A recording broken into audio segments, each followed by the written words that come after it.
Og det som skrivet ut DNA kan ungen taka fra der, og du kan ikke glemme det for gode og mennesken. Hei! Hjertelig velkommen til VAKURLEIKI.FO. Og i dag så får vi ta som kyn, part 8. Hva Bíblian sier vi akkurat tryggvande at kyn Som du vet, så Bíblian Guds og for å svare alle spørsmål. Hun kan også rådgjøre og rettlige oss. Bíblian ikke avvirket tøyerasjonen, til hun skriver av en gode. Tøy kan hun si oss sannlagen. Halga deg i sannlagen og tøyt sannlagen. Vi lever i en samfunn i det som sier at kyn avgjørst og avvirket av lite blått ljøsrett, klæven, og så folk fra hvit her, for ånders sier to Tøyrenkjenslen og hvem to damer. Folk og samfunnet i det for kyn jo så innviklet. Men, hvorst du vet, Bíblian sier noe annet. Bíblian sier at kyn nemlig einfalt og grønt. Bíblian sier at Gud skapte menneskene som mann og kvinne. Hver kikna i okkara kroppe segla vi XX eller XY-kromosome. Okkara kyn bokstavlig i okkara DNA. Ikke bare et menneske, men en kvinne. Og Gud yngste at det skulle være så. Så sier Gud, let jeg gjøre mennesker og bildet i okkara til å være okkenløyk. Hun skal rå i fisken og sjøvnen, og fuklene under himmelen, over fænen og over alle hjørne, alle skrytørene og i hjørne skruja. Så skapte Gud menneskene i bildet synen. I bildet synen skapte han henne som mann og kvinne skapte han til. Og Gud signer deg. Gud sier vi deg, nørest og vekst i tale, fytle hjørne og gjør deg til herrer i henne. Rå i fisken og sjøvnen, under himmelen, og i hverjen dyre og i hjørne rørest. Adam gav til ødlom fænen navn, som løs fuglen under himmelen og ødlom dyrene av marsjene. Men Adam var ungen hjelp å finne slug som høska i hånden. Tala god, Herren, fast han svøm fadla av Adam, ta han var sonaver, tog han ut av riven hans og fyllt i atter vi holde. Av riven og han hei tidgjur Adam mynda i god kvinne og lødde henne til Adam. Ta sier Adam, hesefer det bøyn av munnen bøynen og hold av munnen holde. Hun skal eita kvinna til av mannen hun tidgen. Tøy for mever fra ferie mever og helde seg til konesyna og de skulle være åkthold. De var nætjen, bei Adam og kona seg, men de ble av oss ikke. Og Gud faktisk så smarster at han skapte okkur vi en likame som skulle vise og minne okkur av hvem det hvert kyn vi Gud ikke en Gud som vil ha okkur å genga og sikker forvirra og iva som. Gud vil at vi skulle være sikker og ha fotla visso. Han skriver, Hetta vi skriva til dere for at de skulle vite at de heva evet lov til de tryggva navn Guds soner. Trygg fotla vissa om det som vana være samføring om det som ikke sast. Gud vil at vi skulle vite. Gud vil at vi skulle ha fotla visso. Gud vil at vi skulle være samført som vi kunne kvila. Særlig vi vujande frelsene. Vi vet at vi trygva Gud så har vi evigt liv. Punktum. Og da det kommer til kyn, hva kyn vi så vil Gud alls ikke at vi skulle genge usikker og iva så. Gud vil at vi skulle vite, ha fotla visso og være samført. Så han gav oss et likam som viser oss og prekvar vidien av hva kyn vi Så da jeg i vest, så spør jeg mot likam og ikke mine kjensler. Hva kyn jeg? Kvinna. Det så ikke. Og det ungen i vi tog. Så einfalt det. Og let ongan ørskjemla det, forvirra det. Om tutt egna kyn tog det så einfalt. Tutt kyn en egen løgje, kroppslige, mentalt og salerlige og andalige. Som Gud ikke bruka til syna æron. Så Gud gav om Bibelna, så vet vi henne kunne skylja Guds atlan for akkara liv. Vi tog kynen som vi skapt vi. Kyn ikke innviklet og avflukt. Kyn einfalt og grøtt. Kyn ikke nekka du veler. Kyn nekka du skapter vi, gentle eller dronger. Tutt kyn ungen tilfeldighet. Og Gud gjør det ikke mistakt, han skapte det vid tøynun kyne. Tutt kyn god givet, om du vil det eller oi. Og Gud bestemmer tutt kyn åren du var føtter. Han skriver deg inn i tutt DNA til du var giten i morlivet. Og det kan du aldri brøyda. Du har skapt nøyremøyne og du virker med i morlivet. Jeg takkje til at virker så umettelig underfullt. Underfullt verktøyene til et salmøyn til fullner. Bøynemøyne var ikke til dult til jeg var skapter og i London. Virker var i gjerrar djupon. Som foster så eietøyne med. I bøktøyne stod der alle oppskriver det han i åsetter råd og er nekkert dem enn var kommet. Som hoksan tøyner mer dyrebare god som tar telja nekvar samanlagt der. Kyn, XX og XY.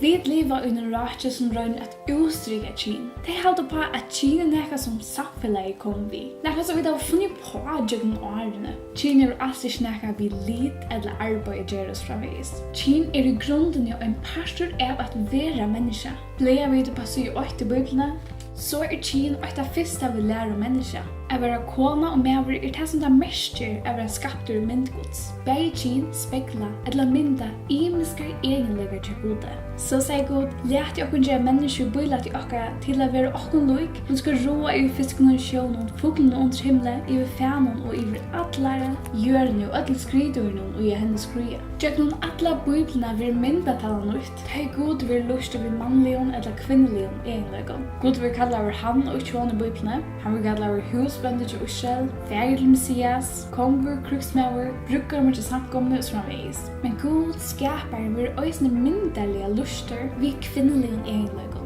Elsker deg, en mamma i føyer, en mamma i givet brøst, en høna som ikke savner unge svinner under vondene, Jerusalem, Jerusalem, som dreper profetene støynator og sender til tøyen. Hvordan mange vil de ikke savne bøttentøyene og en så høna savner unge svinner under vondene, og tid vil du ikke. Man kvinner glemmer brøstabatt så et sånn miskunner ikke løsfrukt søyne, så vær at jeg kunne glemme jeg ikke til. Skulle lukka vi merke at God ikke menneskelig kyn som vi tok som det, til God ande. Vi mennesker blir skapt av et saie, således har vi denne byen. Men God avgjør og hever unga byen eller enda, så han oma for kyn. Men han valgt å legge nekka sønne hjertene, nøkra sønne egenløyden ut til ymiske kynene, så at vi som ymisk kunne vise hvordan fantastisk og god God Og beste maten vi mennesker kunne løse så stor og fantastisk god, til vi å løse han vi okkara gode egenløyden, eller at det var gode egenløyden som vi sutter skapar versjonen. God andi, og de som tilbyr må tilbyr og i andre og sannlegger. Efter til mennesker. Kyn grundaleie for mannnattene. Det ikke nekka som kom etter syndafallet. Fra byrjanne, fra første setningen om mennesker, og i Bibelen så var det mever og kvinna. Om vi slipper kun av i kyn og kyns roller, som har samband med hverandre, så er vi det vant for å holde grundaleie undan oss selv. Til nemlig vi er suttje akkurat kyn at vi kommer skilja for god skapte okkene verda. Javnlíkar. Det første vi lærer om kynene i Bibelen at de javnlíkar. Lykastidla, mever og kvinna. Vi begge skapte myndgods. Begge kallet til å fylla hjørna og roa i henne. Begge kallet til at nøres og veksa i tale. Fylla hjørna ved løyve. Og begge ber banne fra syndafallen. Og hva kommer så til inn at mennesker ikke lykkes til som vi tar om søvbøkene og atlastene? Etter fattelig og at synden kom inn i høymen, så mennesker selv gjørst at menn og kvinner ikke lykkes til leie. God har alle trøver for i Jesu. Dette er som mennesker selv har skapt og selv har valgt. God sier atter gjøkken bøyblene at God gjør ikke mannamon. Og en sander lærersvanner Guds lurster etter året Guds og gjør ikke mannamon. Til Herren godtikere, han god godana og herre herrana, hin store, veldig øyelig god, som gjør ikke mannamon og leter seg ikke kjeipa. Tar spurte han, Morster, vi vet at du taler og lærer rett og gjørst ikke mannamon, men lærer vei Guds i sannlega. Hver så evangelier komme, så det gjørst møyre for å lytte kvinnerne enn nekka anna. Et åretak sier at om Jesus gjør det mån av kynene på nekra mata, så var det 4 kvinnerne. Jesus fører vi kvinnerne og en hatt, som var flere 1000 år framme for sine tog. Han tok der til seg, lette være sine lærersvøyner, og hos som det første som var ved grøvene, det var kvinnerne. Det var det første som så Jesus opprissna. Jesus elsket der, og Jesus høyre i der, og lytte der opp. Og ikke bare Jesus. Søvegranskere mener at Paulus var den første høvingen og søvemenneskjens som tjekkast for at menn og kvinner var skapt som javnlíkar. Tid jo at bøtengods vi trunja Jesus Kristus. Her ikke jøte eller grisje, her ikke trealer eller frasser, her ikke mever eller kvinna, til alt åkt i Kristi Jesus. Ongen sier Hetta ta i tøyene, og ongen sier Hetta en stor parti av moderne høymen i det. Også månen mellom Kynini, Vestrømmen, Miestre og Asia. Bibelen gjør ikke mannamon, og kvinner på områden hatt lagre mettere enn menn. Vi javnlíkar og har samme viri i egen gods, og på alle måter. Men vi sérstök. Vi lykkes, vi javnstidla, men vi har ymiske oppgaver, som fantastisk. Særstök, likamliga og funktionellt. Hvussu vi ymisk? Fyrst og fremst vi likamliga eller biologisk ymisk. Vi født vi ymiskum kroppslimon som gir okkur eikjenni og egenlegar som kvinna og maver. Da født så født vi kvinneligum limon. Om lakne sier, hetta en jetta. Hetta ikke nekka som tvunget på meg vi mentalene. Det var min DNA fra at var giden i morlivet. En menneske og en kvinna. Du kan svære at du en menneske, du Og et annet døme som gjør okkur særstøk hvordan vi virker funksjonelt. Okkar virknaver. Vi mer enn anatomi eller kroppsbyggnaverfrøye. Menn kunne planta et liv i en kvinna, så hon ver vi bad. Og dette kan en kvinna aldri gjøre. Jeg som kvinna før for å bære et bad og brøstføde. Dette nekka som menn aldri kunne gjøre. Og dette tog jeg vi ikke kunne skilje kinene fra hverandre og ikke kunne skilje kinene fra tørre løykloden eller tørre personlige oppgaver. Hvordan vi så leser hendelsene i fyrste Mosebok, så sier hun okkurst hver vid Særstekkere oppgaver. Hva så at være en kvinne? Hva så at være en maver? Okkar mentan har en så lekna hoksjon av losing. Når han hørt, menn gråter ikke, kvinner skulle ikke slippe av å ha med ansabbettene, kvinner har perfekt pena kropp, menn har sixpack og meg herrebrøyer, så gjør det cool ut. Hittar vi de bløyene, og så gjør modellene for en konvalg mannfolk, så lett at hukse at det som det mest gjør over konvalg, eller det som det mest gjør over mannfolk. Men takk ikke god til fire, at modellene bløyene ikke bestemmer definisjoner for hva det å være konvalg. Du selv ikke lurer flere tørre krøven som det skriver om bløyene. Her har en høy standard for det perfekte kropp, sterke personlighet og framveis. Og hese tingene som det skriver om i bløvene, det som mentene og måten kommer vi, ting som kommer og færre gjennom tøyner. Det ikke noe som støvlet og avholdende. Og hva om du en kvinne som ikke tøymer å bruke make-up og gjøre herre, du ganske lære litt bilmekanikere, eller ikke være høymagengende, eller også helt annet. Kanskje du ikke passer inn i nekra-boksen, og kanskje til deg og mannfolk, til ikke ganske noen bestemt større som ikke vanlig definert som mannfolk større. Og jeg også spør, gjør det med minne kvinnelige? Gjør det til minne kvinnelige? Eller gjør det til minne mannlige? Alls ikke. Du føtter som kvinne ved XX-kromosomon, eller som maver ved XY-kromosomon, så du kvinne per definisjon i DNA-en. Du maver per definisjon i DNA-en. Og det som skrivet til DNA kan undrendekke fra deg, og du kan ikke glemme det for gode og mennesken. Så hver avgjøring som tryggvanlig at så ikke bort du fra til stereotypene som samfunnet der og krasj og alt det, men holde det til det som god ikke, og det som god sier at du skal være som kvinne, eller maver.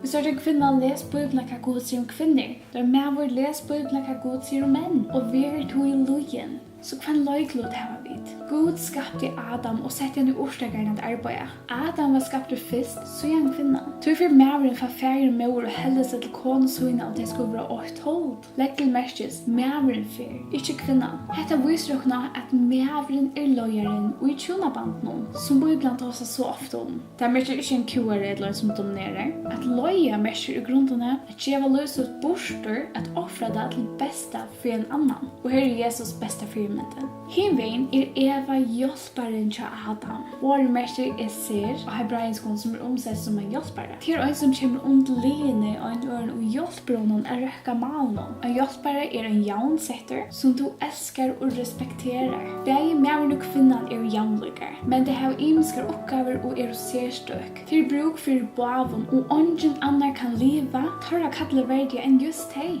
Vi sørger døgn atla bøyblene at Gud kattler okken javnlík, men særstøk. Han sier det javnlík, men det var ymiskar oppgaver. Og det ok, og det fantastisk. Og hvis jeg tok som en handel, hvis jeg ødel først kjører og ikke ser for kassan, det er en vanlig handel, og han slett rygga. Til sammen ved tjonaband og god med gjerne funksjon, har vi det var ymiskar oppgaver såleis at tjonaband kan rygge på besta hot. God sier at vi mævren løyere og kvinnan hjelpere.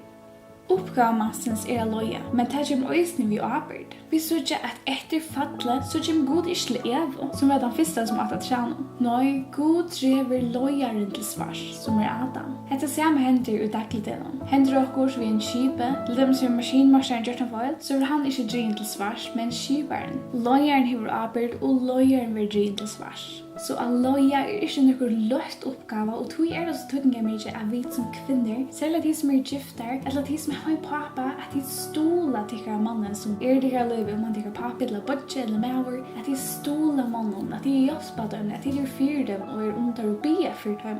Du kan läsa några versen här på när god tås av vi männen under uppgave. Uppgaven till kvinnorna att hjälpa. Lära bötterna, lära in unga kvinnorna kvart rätt. Och Hetta en annorlunda uppgave. Det kan gå för sant om. Några andra folk som hade en annorlunda uppgave var katittarna i gamla som heter i Bibeln. Katittar var en grön av levitterna, prästerna, och tar hade en annorlunda uppgave än alla hinna levittarna. Katittarna skulle bära anböjna och satt mala örsna vid hand. Tar fick inte kreatur att lägga tingena som kunde bära fyrder. Kvui tog hese tingena var särlig. De var höjla. God ger människan ymiskar uppgaver. Han ger kvinnorna och mannen ymiskar uppgaver. Så han har en särlig atlan vi just tog. God lät kvinnorna bära badne och bröstföda. Ty baden god så omättliga dyra bär. Som mamma så visar god här ett anled vid vujande badnen. Som pappa så visar god här ett anled vid vujande alloja familjerna och samkomna. Och nu undrar jag kunde så läsa några versen här god ta sig vid kvinnorna. Och gå så vid kunde vara luttnar som kvinnor. Nästa fyr så får vi halda av i häst evnene. Och jag lär ta sig inte mer om kyn, om samkjent och känslor. Och det var två parter möjliga tror. Men om det är de videor så är du välkommen att likea. Om det är sånt så är du välkommen att dislika. Annars subscribe till min kanal så vill jag se fler videor. Om du kör YouTube så kan du äta mig Snapchat, VAKURLEIKI.FO. Eller sända mig en e-mail, dina@VAKURLEIKI.FO och jag kan sända dig en båt en nytt video kommer ut. Annars om tid finns också på sjuor, något som talar i särskilt så är du välkommen att dela detta video vid vänner och känningar. Vi har sänt dem där eller dela på Facebook eller så att hej och just nu kommer få glädje av hästen videon. Bye!